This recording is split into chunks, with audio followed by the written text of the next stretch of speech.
What's going on, child? This is your most favorite Diabeto YouTuber in the whole entire world, back with another video. Now, I seen this video pop up and I was like, dang it, let's check it out. Apparently, we're going to see the story of two identical twins who are allegedly hitmen. Like, both of them together. Now, of course, this is all new to me, and honestly, this is all alleged. So, shout out to Funa for the video I reacted to, and of course, it is all love, no hate. Alright, y'all, no more hesitations. Let's get into the video now.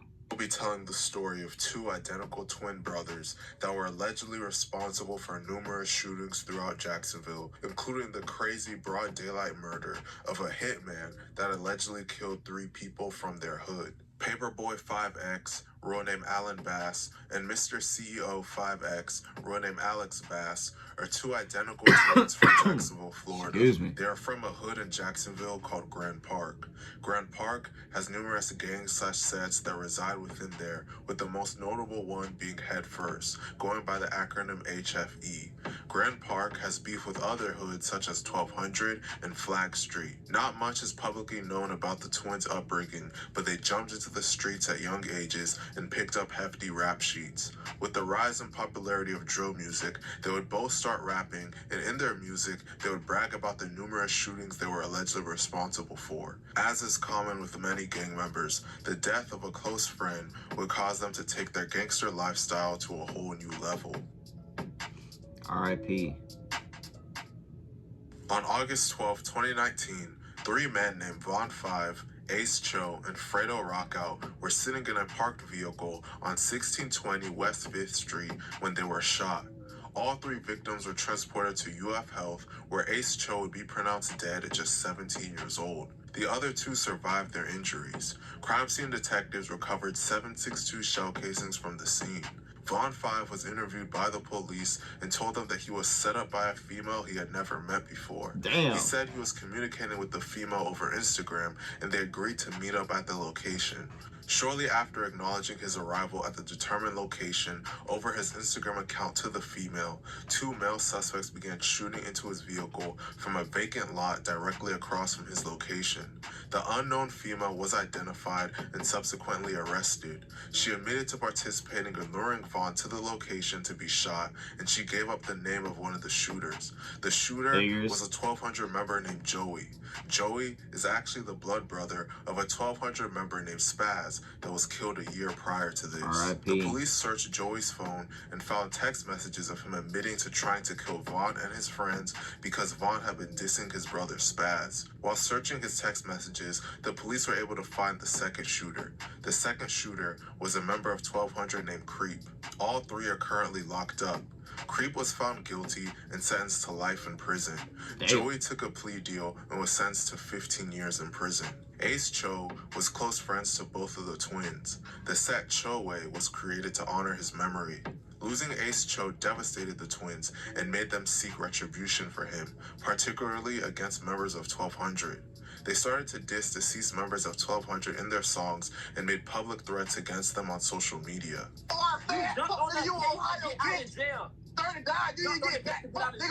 You don't know my homeboy, you get back to get out of jail. Caesar died, you Caesar died, you get back, nigga. Caesar died, don't ride and smoking him. Caesar died, don't ride and smoking this man. Caesar died, and don't ride and smoking him. Caesar died, and don't ride and smoking him. Caesar died, and don't ride and smoking him right now, man. You already know what's going on, man. Free, man. Free hat, man. Free Google, man. Damn, I just wanted to be all peace and love in the world. I know it's some stuff I don't understand and can't understand, but still. You ain't get back for 30. Look at she out down too, man. You look at shit. No, you let you ain't die. Sit the fuck up, bitch. Everybody in the car. You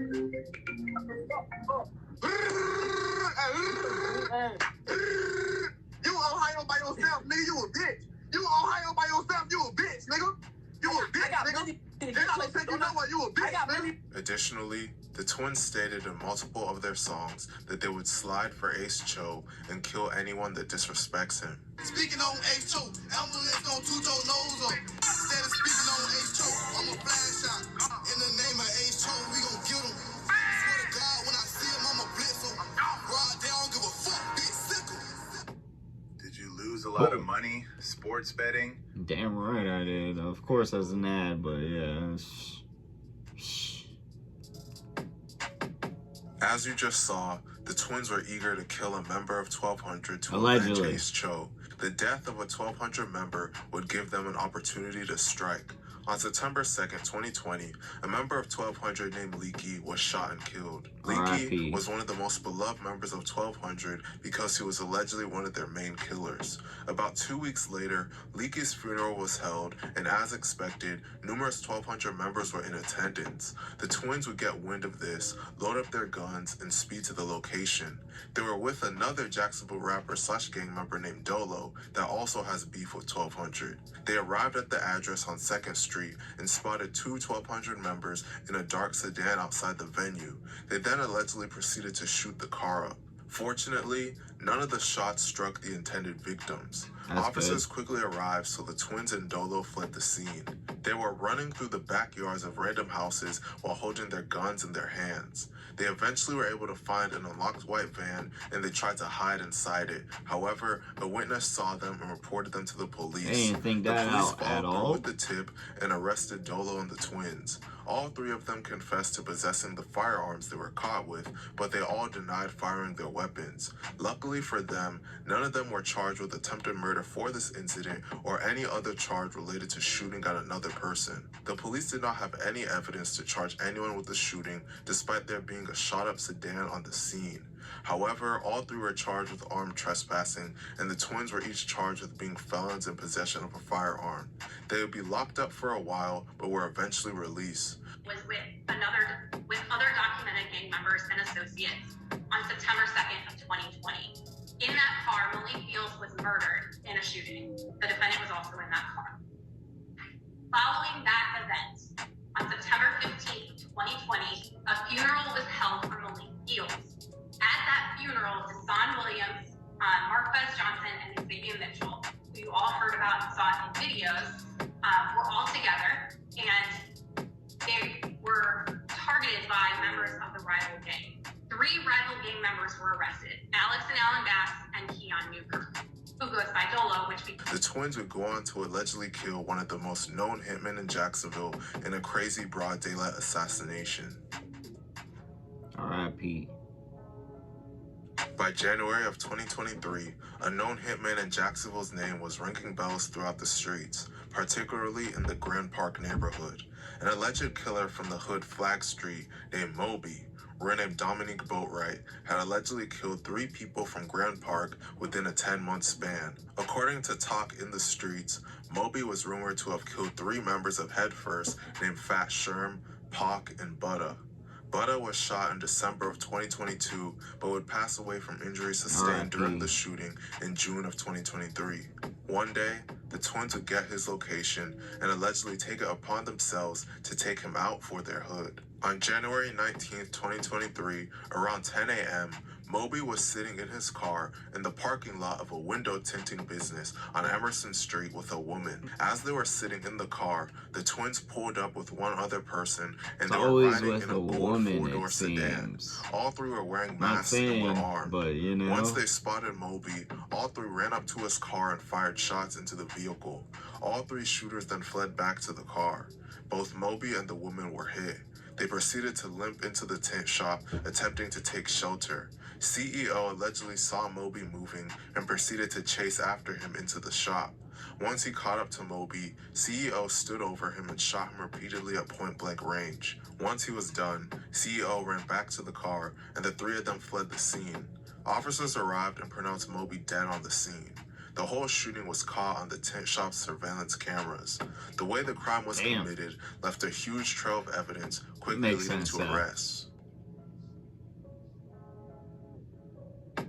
Not long after the murder, the twins were arrested. Despite both being arrested, surprisingly at first, only Paperboy was charged with Moby's murder. After scanning the license plate of the car used in the shooting, police discovered that the car belonged to the twins' mother, and Paperboy had been arrested in that car in a previous incident. They used their mom's car to go, allegedly. Oh my. Showing Paperboy getting out of the suspect vehicle in the same clothing he wore during the shooting incident, and his cell site evidence placed him at the scene of the crime during the shooting. Additionally, one of the firearms used during the crime was later recovered, and digital evidence tied Paperboy to the firearm.